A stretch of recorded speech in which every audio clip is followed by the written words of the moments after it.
Hello friends, in this video we will discuss about maximum for condition for maximum discharge and maximum discharge through nozzle.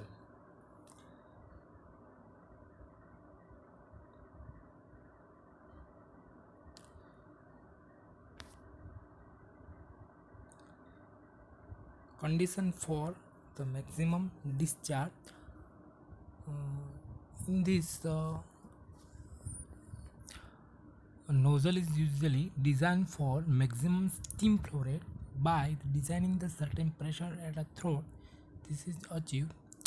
P1 initial pressure of steam, P2 pressure of steam at a throat, V1 specific volume of steam at a pressure P1, V2 specific volume of steam at a pressure P2, A area of cross-sectional area of throat, mass of steam discharged through the nozzle. Equation M is equal to A into under root 2n divided by n minus 1 into P1 divided by V1 into in bracket P2 divided by P1 raised to 2 divided by n minus in bracket P2 divided by P1 raised to n plus 1 divided by n.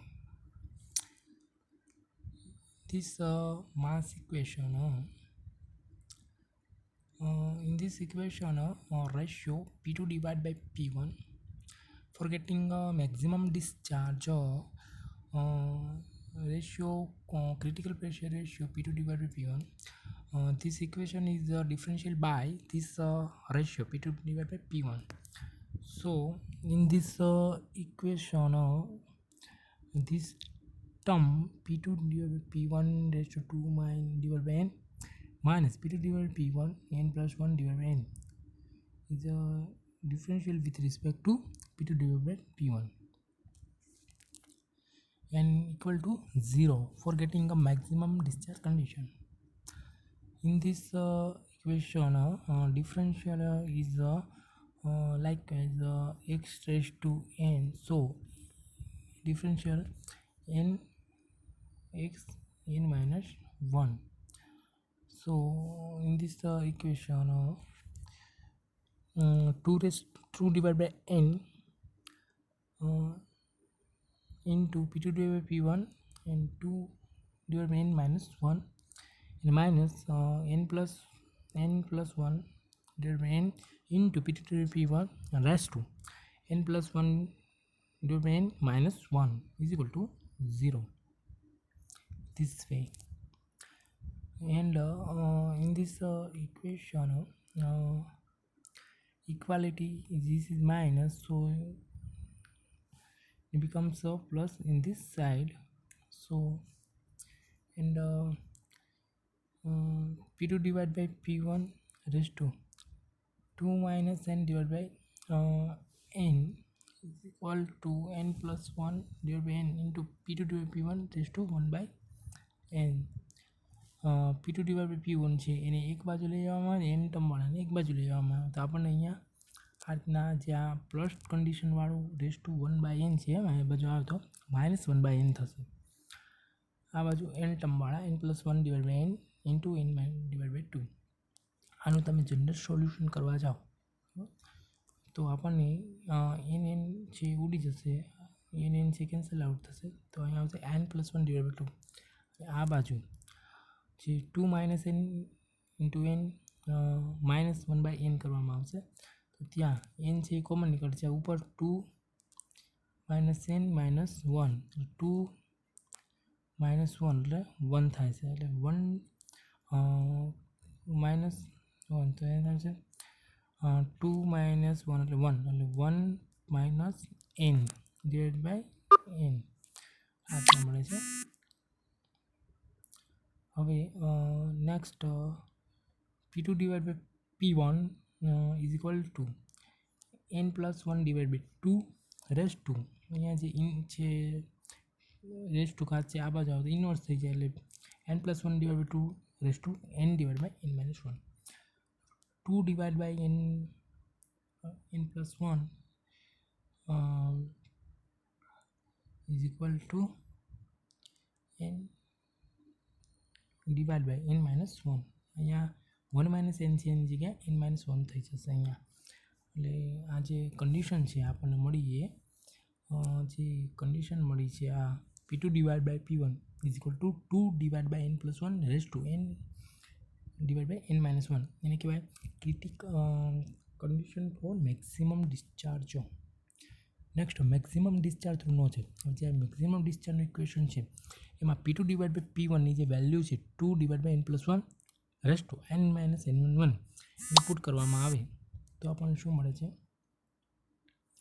કે આ equation maximum mass flow rate આપશે. એટલે m maximum is equal to એ ઇક્વેશનમાં જ્યાં p2 divide by p1 છે ત્યાં આપણે આ પુટ કરવામાં આવે છે 2 divide by n+1 raise to 2 divide by n-1 and minus 2 divided by n+1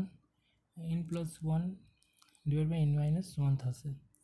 હવે અહીંયા આ ઇક્વેશનમાં કોમન આપણે કાઢીએ અને 2 divide by n+1 raise to 2 divide by n-1 ને કોમન કાઢીએ તો અહીંયા આપણને આવું ઇક્વેશન મળે છે. હવે એમાંથી આપણે આનું સોલ્યુશન જોઈએ આપણે કે n+1 divide by n-1 minus 2 divide by n-1. અહીંયા n-1 છે એ નીચે કોમન આવે છે, ઉપર n+1 માઇનસ 2 થશે. એટલે એનું સોલ્યુશન થશે n-1 divide by n-1 cancel out. તો અહીંયા આપણને સિમ્પલ આટલાનું જે સોલ્યુશન મળે છે આવું મળે છે 1 - 2 ડિવાઇડ બાય n+1. હવે આપણે જોઈએ કે આમાં ફરી પાછું n+1 છે એને કરતાં નીચે છેદમાં લઈએ તો n+1 અંશમાં -2 થાય. ફરી પાછું આપણને મળે છે અહીંયા ઉપર n1 - 2 એટલે -1. એટલે આપણને ફરી પાછું આ સોલ્યુશન મળે છે કે આનું સોલ્યુશન મળે છે n-1 ડિવાઇડ બાય n+2. હવે આપણે જોઈએ કે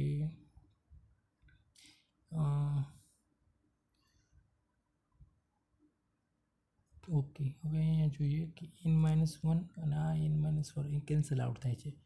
2n ના છેદમાં n+1 2n ના છેદમાં n+1 p1 બાય v1 અને into 2 divide by n+1 raise to 2 divide by n. એટલે આ રીતના આપણને ઇક્વેશન મળે છે. તો અહીંયા મેક્સિમમ જે ડિસ્ચાર્જ છે એનું ઇક્વેશન કે maximum discharge mx is equal to a into in bracket 2n divided by n+1 into p1 divided by v1 into within bracket 2 divided by n+1 raised to 2 divided by n-1 આ મળે છે.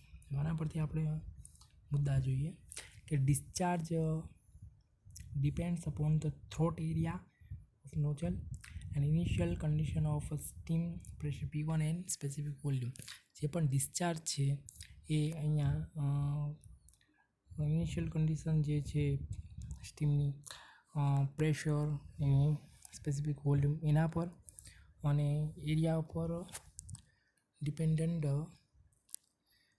કરે છે. એટલે થ્રોટનો area છે એનું જો એના પર discharge is independent of the exist condition of steam. જે સ્ટીમની એક્ઝિસ્ટ કન્ડિશન છે પ્રેશર P2 વોલ્યુમ V2 એના પર ડિસ્ચાર્જ છે ડિપેન્ડ કરતો નથી.